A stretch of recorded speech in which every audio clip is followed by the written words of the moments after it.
ಕಾಣಿಸೋದು ಒಂದೇ ನಕ್ಷತ್ರ ತರ ಕಾಣುತ್ತೆ, ಆದ್ರೆ ಟ್ವಿನ್ ಸ್ಟಾರ್ ಅದು. ಎಲ್ಲಿ ಯಾವ ಪಾಪಿಗಳು ನೋಡಿದ್ರು ಅವಳು ಪಾತಿವ್ರತ್ಯಕ್ಕೆ ಭಂಗ ಬರುತ್ತೋ ಅಂತ ಹೊರಗಡೆನೆ ಬಂದಿರಲ್ಲ. ಅಂದ್ರೆ ಅರುಂಧತಿ ವಸಿಷ್ಠರು ಯಾವ ರೀತಿ ಧರ್ಮ ಅನ್ನೋ ಪೋಲ್ ಸುತ್ತಾ ಇರ್ತಾರೆ, ಒಂದೇ ಮನಸ್ಥಿತಿ ಇಟ್ಕೊಂಡು, ಒಂದೇ ರೀತಿಯಾಗಿರುವಂತ ಯೋಚನೆ ಇಟ್ಕೊಂಡು, ಒಂದೇ ಜೀವನದ ಗುರಿಯಲ್ಲಿ ಇಬ್ರು ಇರಬೇಕು. ಅದಕ್ಕೆ ಅರುಂಧತಿಯ ಒಂದು ಗುಣ ಬರಲಿ ಅಂತ ತೋರಿಸ್ಲಿಕ್ಕೋಸ್ಕರ ಅರುಂಧತಿಯ ನಕ್ಷತ್ರ ದರ್ಶನ ಮಾಡಿಸೋದು. ಆಯ್ತಾ? ಟ್ವಿನ್ ಸ್ಟಾರು ಕೈನಲ್ಲಿ ಬಲಗಡೆ ಕೈ ಇಟ್ಕೊಂಡು ಈಗ ತೋರಿಸಿ, ಅರುಂಧತಿ ವಸಿಷ್ಠಾಭ್ಯಾಂ ನಮಃ.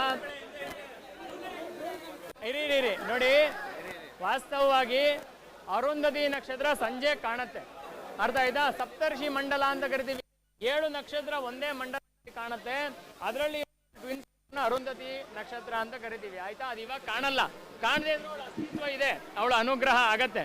ಕಾಣದೆಲ್ಲ ಏನು ಆಗ್ಲೇಬೇಕು, ಏನು ಗೊತ್ತಾಗಲ್ಲ ಅಂತಲ್ಲ, ಗಾಳಿನೂ ಕಾಣಲ್ಲ ಆದ್ರೆ ಅದ್ರ ಫೀಲ್ ಆಗತ್ತೆ. ಅದೇ ರೀತಿ ಅರುಂಧತಿಯನ್ನ ಪ್ರಾರ್ಥನೆ ಮಾಡ್ಕೊಂಡ್ರೆ ಅನುಗ್ರಹ ಮಾಡ್ತಾಳೆ.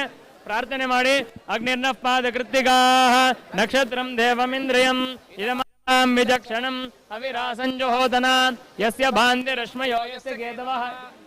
ಏನ್ ತಂದಿಲ್ವಾ ಪುಷ್ಪ ಎಲ್ಲ? ಪುಷ್ಪ ಅಣಿಸ್ಬಿಡಿ. ನಮಃ ಧೂಪ ಅಂಟಿಸ್ಬಿಡಿ. ಒಂದ್ ಸ್ವಲ್ಪ ಡ್ರೋನ್ ಆ ಕಡೆ ತಗೊಳ್ಳಿ, 1 ನಿಮಿಷ ಮಂಗಳಾರತಿ ಮಾಡಿಸ್ಬಿಡ್ತೀನಿ, ಆಮೇಲೆ ನಾನು ಈ ಕಡೆ ಬಂದ್ಬಿಡ್ತೀನಿ. ನೀವು ಎಷ್ಟು ಬೇಕನ್ನು ತಗೋಬಹುದು.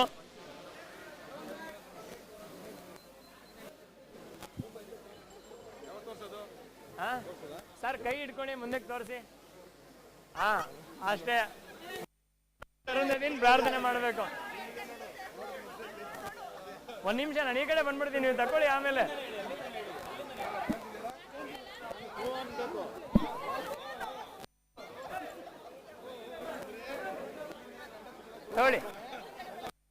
ತೋಳಿ ಇಬ್ರು ಇಟ್ಕೊಳ್ಳಿ. ಅರುಂಧತಿ ವಸಿಷ್ಠರನ್ನ ಪ್ರಾರ್ಥನೆ ಮಾಡಿಕೊಂಡು ಧೂಪ ತೋರಿಸಿ, ವನಸ್ಪತಿ ರಸೋತ್ಪನ್ನೋ ಗಂಧಾಢ್ಯೋ ಧೂಪ ಉತ್ತಮ ಗ್ರೇಯ ಸರ್ವ ದೇವಾನಾಂ ಧೂಪೋಯಂ ಪ್ರತಿಗೃಹ್ಯತಾಂ. ధూపం చూపించిన తర్వాత మంగళ